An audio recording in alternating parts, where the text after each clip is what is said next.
Alright, this video we are going over matrices, additive and multiplicative inverses. So this first one says what is the additive inverse of matrix A?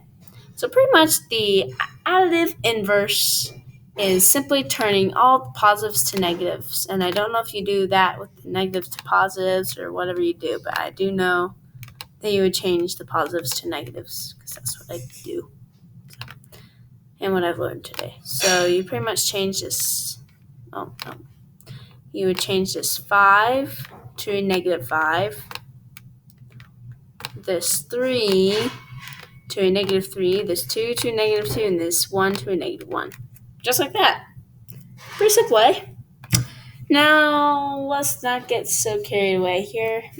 Multiplicative inverses are actually quite difficult. So, let's see. I thought that there was actually yes. So, you could, however, do the regular multiplicative inverse. However, that would take about a good 20-30 minutes, depending on the length of the matrix. Like if it was a 5 by 5, that would probably take a good hour. However, there's a great alternative. If you've heard of the determinant, this would be a great way to do it. So first we need to go over the determinant or whatever. I don't know. Actually, this way actually discusses the determinant. Hold on. Bit of noise down there. I'm on a vacation and there actually isn't really any soundproof rooms. So,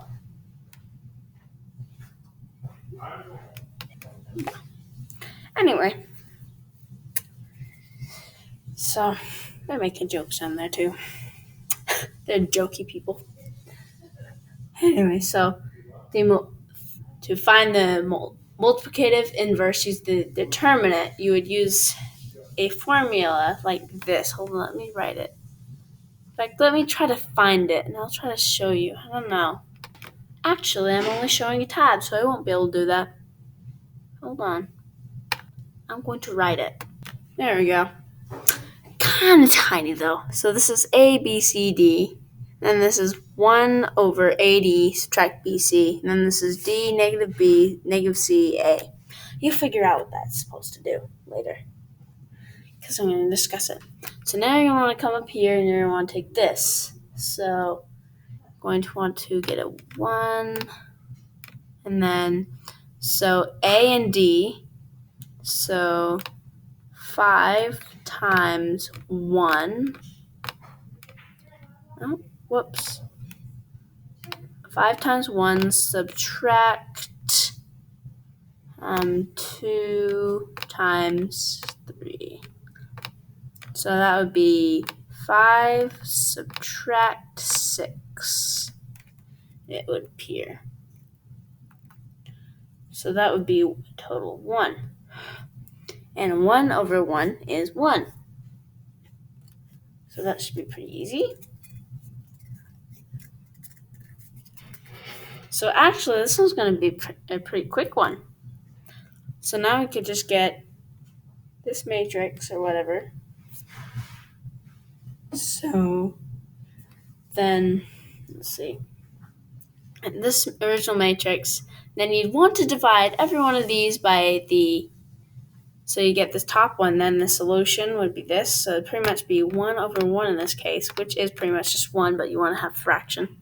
So you can divide. So it'd pretty much be 5 divided by 1, 2 divided by 1, 3 divided by 1, and 1 divided by 1. However, you still have one more step to go. So you can do all that, but now you gotta do one more thing. You're going to need to switch everything around. So 1 is going to need to go here, 5 is going to need to go here, and then 2 is going to actually need to go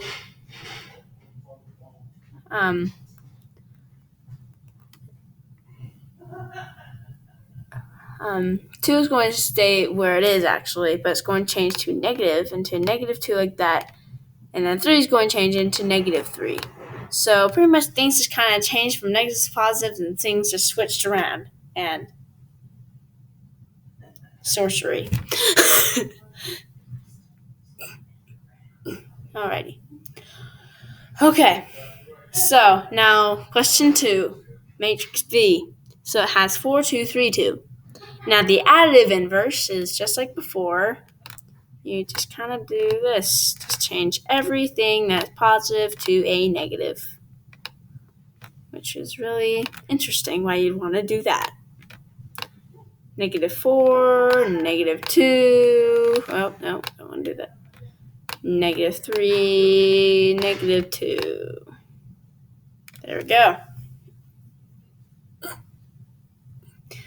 And now,